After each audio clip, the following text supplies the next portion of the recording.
getting back to it, it was a very inspiring story. After that near-death experience, I think his name is Bertolini. Yeah. Bertolini. Started yoga. He started yoga. Somebody told him, yoga, try something alternative. Because we are always looking for medical intervention for everything. So try something alternative. So he decided to do yoga, and the yoga was helping him. At least keep the pain medication to a bare minimum. And then he got more interested in what yoga had to offer, which was a natural corollary, the mindfulness that comes with yoga. Because yoga is the first step. Yoga is for the body, as meditation is for the mind. So we have Ashtanga Yoga, the 8 steps of yoga. Asana is only the 4th.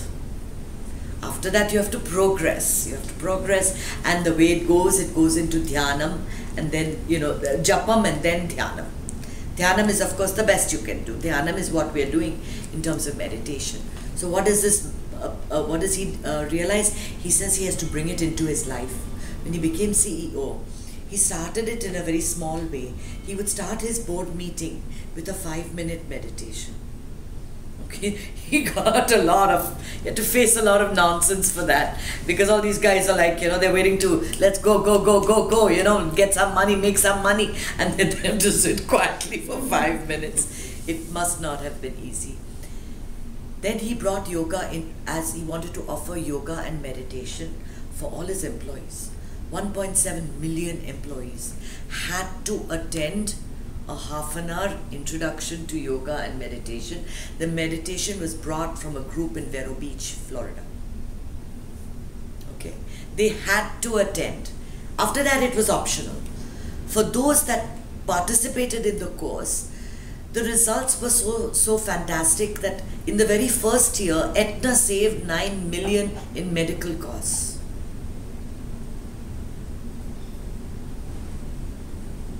Here is a medical company that's advocating yoga and mindfulness and meditation. And that's why I say we need to work to bring mindfulness, to bring this meditation. Mindfulness is actually a term that really goes with Brian Weiss, that's the word he uses, but to bring this meditation into the workplace, because that's where you'll spend 90% of your time. If we look at stress in the world, especially since women have entered the workforce, the stress has become double, because you have not only the stress that comes from working, the workload that's put on you, so much of stuff that has to be completed, deadlines to be met. You also have your private life. And the worst kind of stress that comes from juggling this your personal life with your professional life. Children have to be taken to the different classes. Food has to be put on the table. There's not stuff to be stuff to be brought from the grocery store. Your parents are visiting. They have to be fed. You can't leave them alone the whole day. They're sitting there morning to night, not knowing how to drive, not knowing how to get out of the house. I mean, these are real stressors. You're calling up 20 times a day to find out if everybody's okay. You're not here. You're not there. You're not enjoying anything. Your productivity tanks. You can never be productive if you're all over the place. You're much better off doing one task well. One task, 100% effort. But we don't manage to do that because we are not just a professional person. We've got so many sides to us that we have to pay attention to everything. You're a mother, you're a sister, you're a father, you're a brother, you're the boss, you're the underling. You have so many relationships that you have to wing to make things work. You're working in a hospital, hundreds of patients coming at you all the time. Each one is sicker than the other. You still have to maintain your balance and be happy at the end of the day. Your work is going perfectly well, then your child has a 103 fever. Where does your mind go? Who is your responsibility towards? So we're here to do the best that we can. Okay? We're here to do the best that we can. If we as a group remember that we have to be happy at all times. Happiness is your birthright. That you have to be happy no matter what. Whatever the situation, whatever the event, whoever this person is that's pulling you, if you just flip that switch in your head and say, I'm going to be happy. That happiness switch, you flip it on in your head in the most stressful of situations. You'll be able to find that you can smile. Now maybe not right in front of the guy who's yelling at you. Maybe once he leaves the room, right? But you'll be able to see the humor in things. That this is a joke. You know, it's like running into a room and then slipping on a banana peel and falling on your butt.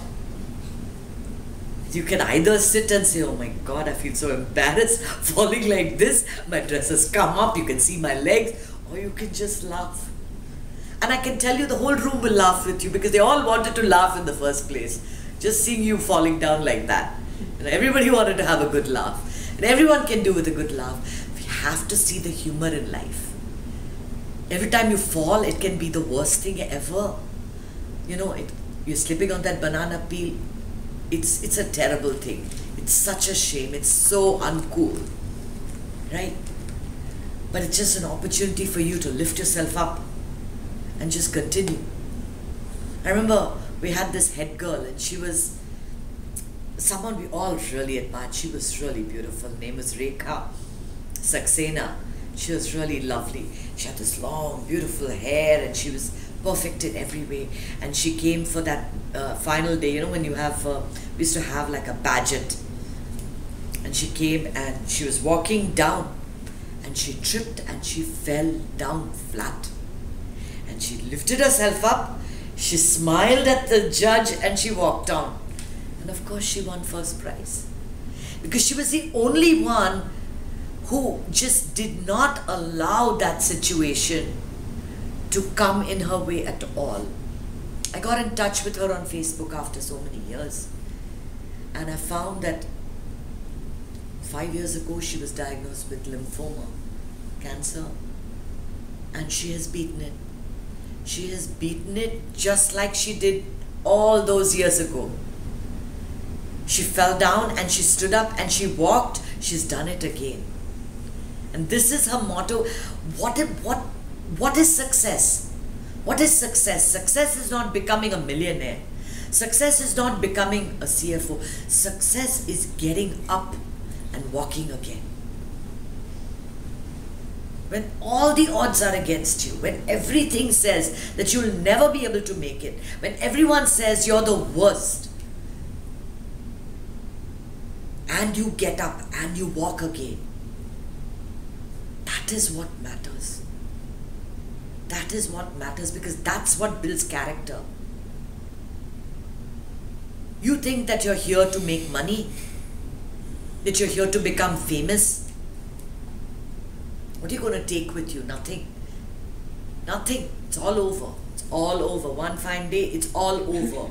All that money that you made, you're leaving behind. You're leaving behind. And I can tell you that you will not be asked how much money did you make. You will be asked how many people did you make, did you share your love with. Can you say I shared my love with 1 million people? I shared everything I had. Or will you say, no, I just got everything for free. I took whatever I could for free. As much as I could. I went for all the free buffets that I could find. And the free classes in life. Nothing in life is free, I tell you. Nothing in life is free. Even this class that I'm not charging for, you will be made to give Guru Dakshina. By who? By the universe. Because knowledge never comes to you free. Ever. It does not stay with you till you pay your Dakshina. Ekalavya had to give his Dakshina, no matter what. May not be in kind. You may not have to pay your dakshina in kind. Your dakshina may come in another form, in a completely different form. But in life, the things that are most valuable will not come completely free.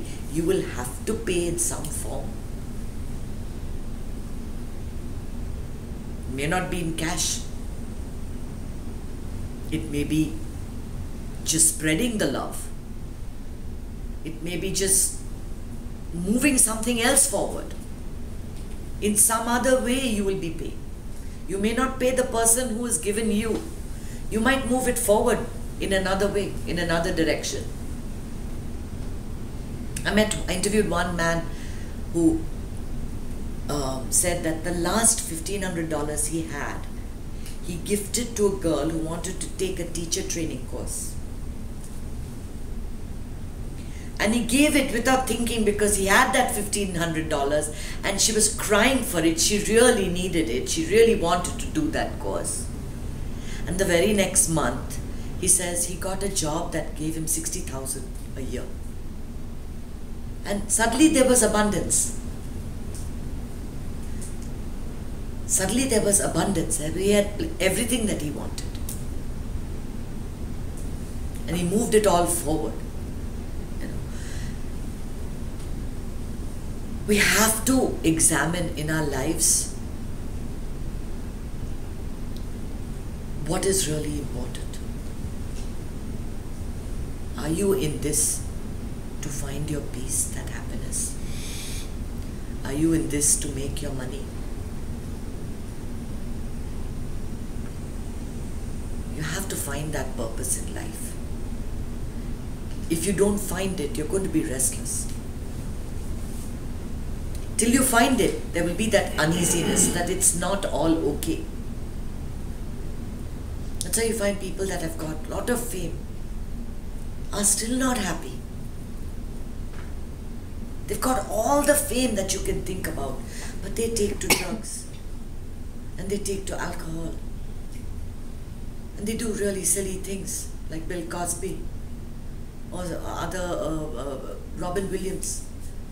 You wonder, this man had everything. I would do anything to have that sense of humor. What a great gift he's got. What a tragedy that he doesn't appreciate how much use he is to the world by making so many people laugh, so many people happy. Such a tragedy, right? If you don't discover that purpose for yourself, whatever it is, whatever it may be teaching wisdom to a group of 10 people. It may be, working on a project, in the office. You come out of the box way of thinking that revolutionize everything. You might be the next person doing that. How do you know? You've limited yourself to this life. You're caught up, you're defining yourself by your stress, by all the things that stress you out. You're not allowing yourself to grow. You will never grow unless you come to that silence and you focus on what it is that makes me happy. What is it that makes me feel just comfortable, just right? This is it, aha! That moment comes when you say, everything around me is perfect. The world is just perfect the way it is, with all its imperfections, with everybody making mistakes, with me making the most mistakes of all. But I am comfortable right here, right now, this minute. When you reach that minute in your life, that stage in your life, you know you've arrived. With whatever job you're doing. And then you want to take it forward. Then you move it forward to your next point of being uncomfortable. You moved out of your comfort zone, you take it to the next level. And then you take it to the next. And then you take it to the next. You keep growing. You keep growing. And that can only happen when your mind is not crowded like a highway with all unnecessary things.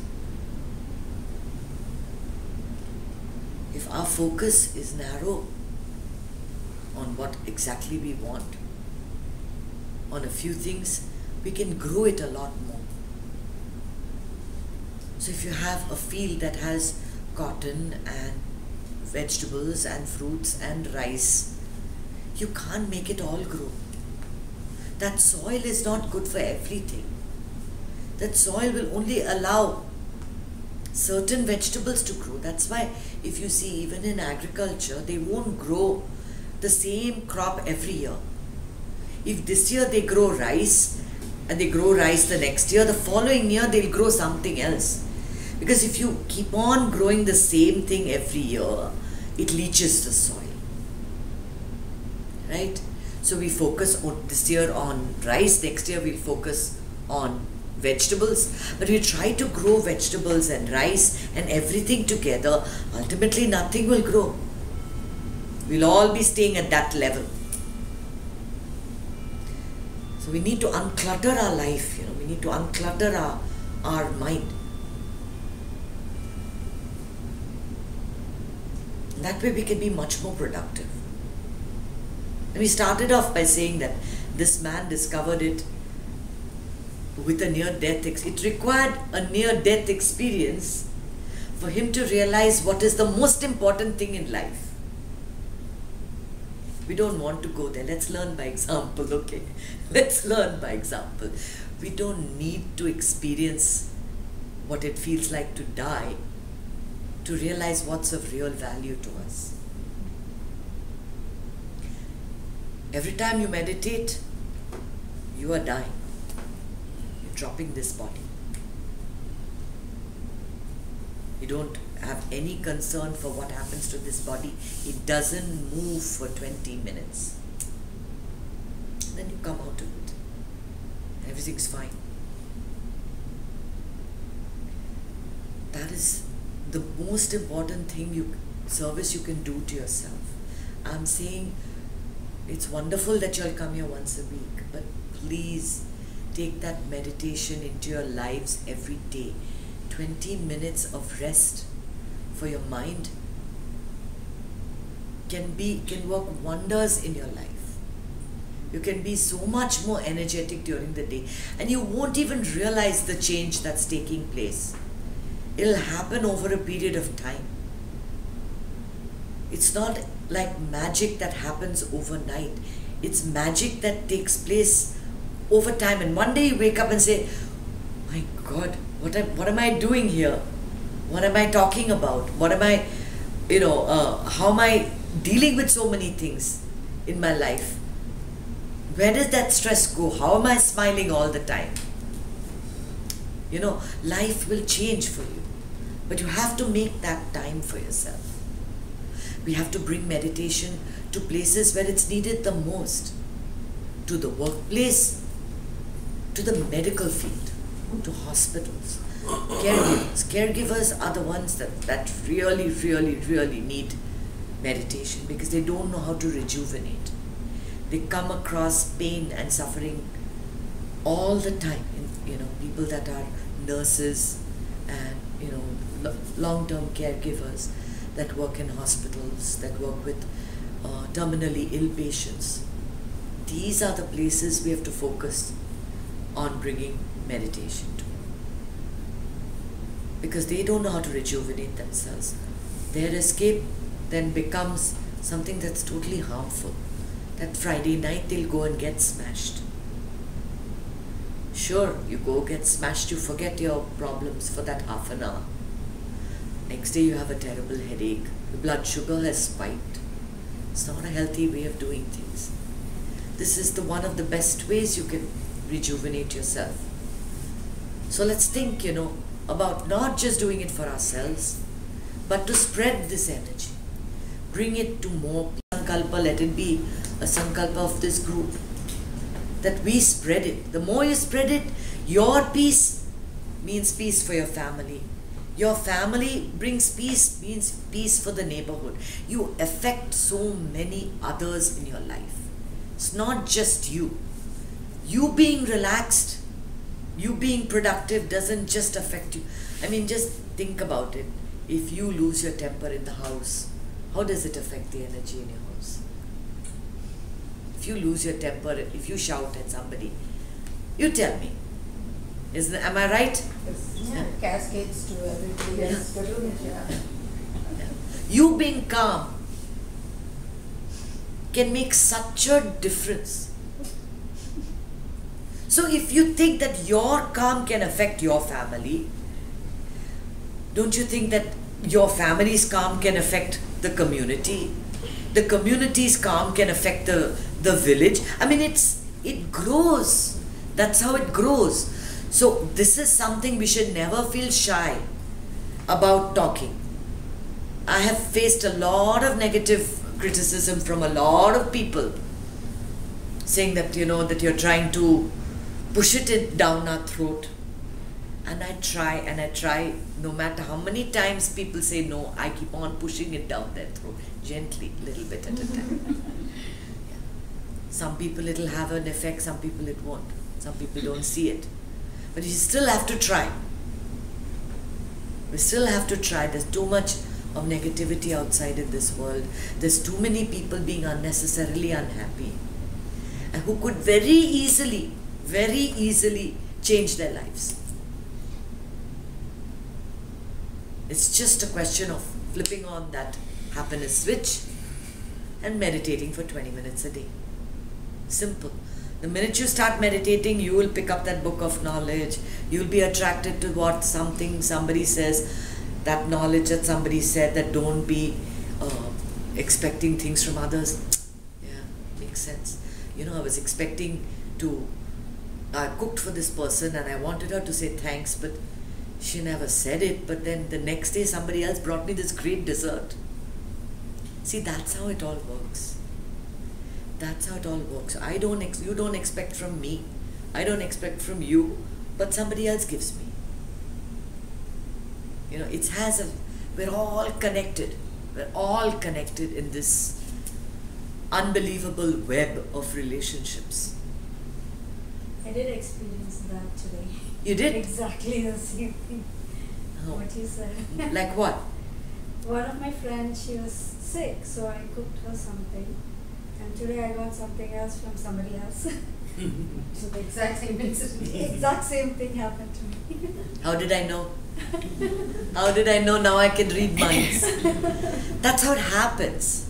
That's exactly how it happens. So we must resolve to bring this to more people. And it may sound like I'm trying to make it into a business proposition, but it's not. If it means making it a business proposition, so be it. So be it. But I really feel inspired by Bartolini's story, that he could bring it, one man could make such a huge difference. We are how many here? 50, 10? Why can't we make a difference?